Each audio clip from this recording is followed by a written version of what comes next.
Good evening. Cardinal Sean Brady has responded to questions relating to his possible resignation by saying he is taking time to reflect, pray and listen to the people. The Roman Catholic Primate of All Ireland has admitted his actions with respect to pedophile priest Brendan Smyth were wholly inadequate. It must have been very difficult for Cardinal Sean Brady to enjoy the celebrations this afternoon on the grounds of St Patrick's Cathedral in Armagh. After all, he has endured a week of intense pressure to resign for failing to do more to deal with paedophile priest Brendan Smyth after he learned of allegations back in 1975. Particularly I apologise to those who, due to my failures in the past, have suffered. Cardinal, you've humbly acknowledged that there were some failings on your part today in your statement. But last December you said that if any failings on your part, paraphrasing you now, if there were any failings on your part that led to cause a child to suffer, that you would resign. I was not a bishop then, and I consider that I acted within the limits of my powers, because I was simply a notary recording the facts there, taking them back to my bishop. I acted. Okay, now, with the benefit of hindsight, of course I know that my actions were, I think, hopelessly inadequate was what we used there today. We know that with the benefit of hindsight. But why is it only coming out now, Cardinal? Why 35 years later or 25 years later? Well, this information didn't belong to me. It was down in the Diocese of Kilmore.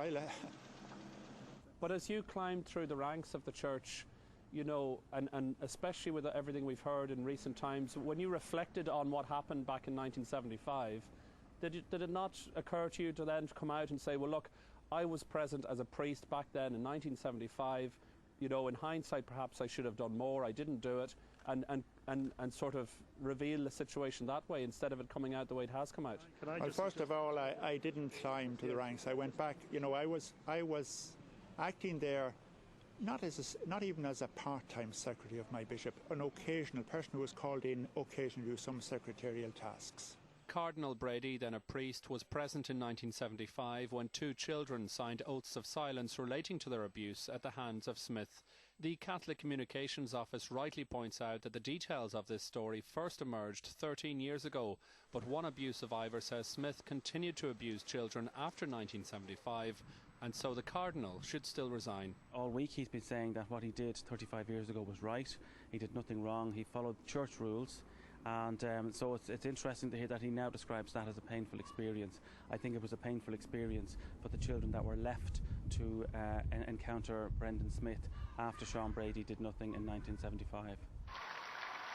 Abuse survivors will be interested to read a pastoral letter being sent to Irish Catholics by the Pope on foot of the Murphy report into clerical abuse in the Dublin Archdiocese.